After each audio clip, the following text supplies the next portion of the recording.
I was 13 when I first got access to a computer. My parents bought me a Macintosh in 1984 when I was 8 years old. I was in 6th grade. I learned to code in college. Freshman year, first semester, intro to computer science. I wrote a program to play tic-tac-toe. I think it was pretty humble beginnings. I think the first program I wrote asked things like, what's your favorite color?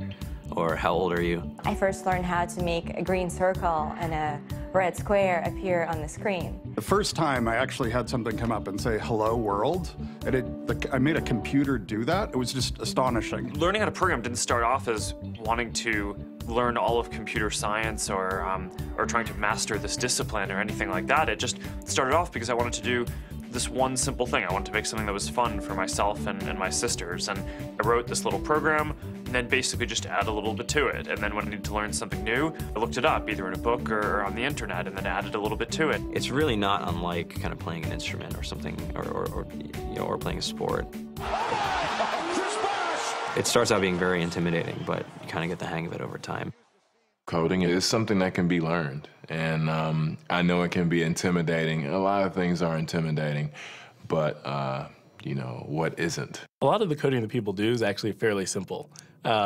It's more about the process of breaking down problems than sort of coming up with complicated algorithms as people traditionally think about it. You don't have to be a genius to know how to code. You need to be determined. Addition, subtraction, that's about it. You should probably know your multiplication tables. You don't have to be a genius to code. Do you have to be a genius to read? Even if you want to become a race car driver or play baseball or build a house, all of these things have been turned upside down by software. What it is, computers are everywhere. You want to work in agriculture? Do you want to work in entertainment? Do you want to work in manufacturing? It's just all over.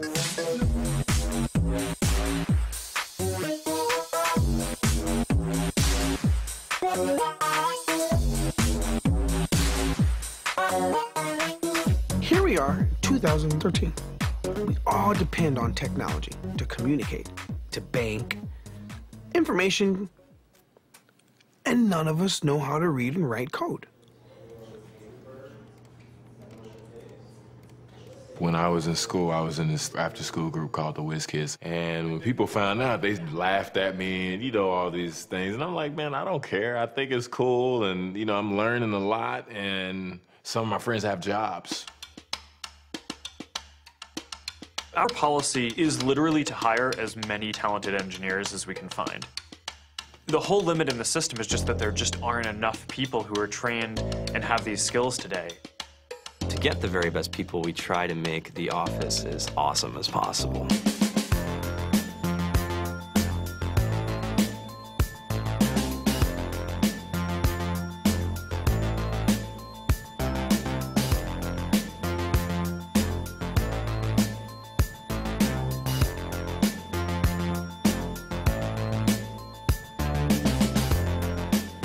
We have a fantastic chef. Free food, Breakfast, lunch, and dinner.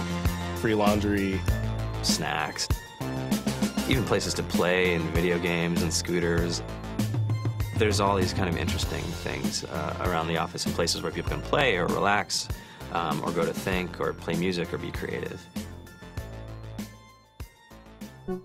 Whether you're trying to make a lot of money or whether you just want to change the world, computer programming is an incredibly empowering skill to learn. I think if someone had told me that software is really about humanity, that it's really about helping people by using computer technology, it would have changed my outlook a lot earlier. To be able to actually come up with an idea and then see it in your hands and then be able to press a button and have it be in millions of people's hands. I think we're the first generation in the world that's really ever had that kind of experience.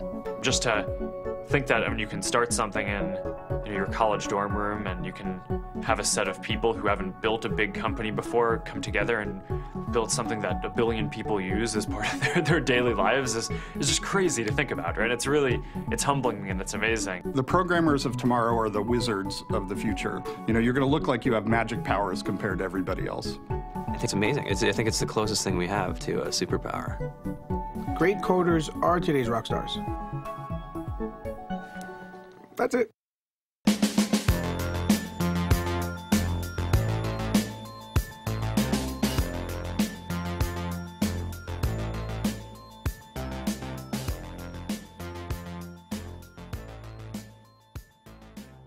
Hi everybody, Mr. Newbert here, down here in the corner. We hope that video inspired you to think about the possibilities and professions that come when you learn how to code a computer. And on Wednesday of this week, you'll have an opportunity during your specials class to participate in an hour of code. During your specials class, your teacher will either bring you to the library or stay in your classroom, depending on what they think is the best learning environment for you, to participate in Hour of Code activities. To do so, you'll go to hourofcode.com/us/learn. This will take you to the official Hour of Code webpage. When you get here, you'll see a series of activities that are available to you that will teach you coding. You may want to use the selectors along the top and down the side to make sure that you're picking something that is truly going to meet the needs of you as a learner.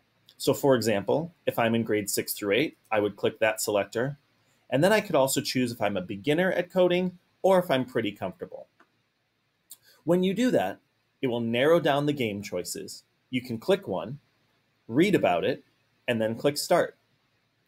What looks like and feels like a computer game is really going to be teaching you the building blocks of computer programming, coding. Then on Thursday, keep an eye on your email because I'll be sending you a message that gives you opportunities to extend and go beyond an hour of code. These might be other activities, online classes, Khan Academy videos, or anything of that nature that can get you continuing to code and thinking about how these new skills that you acquire might impact your future learning and your future career. Wednesday should be a day of fun and learning, so I hope you enjoy Hour of Code.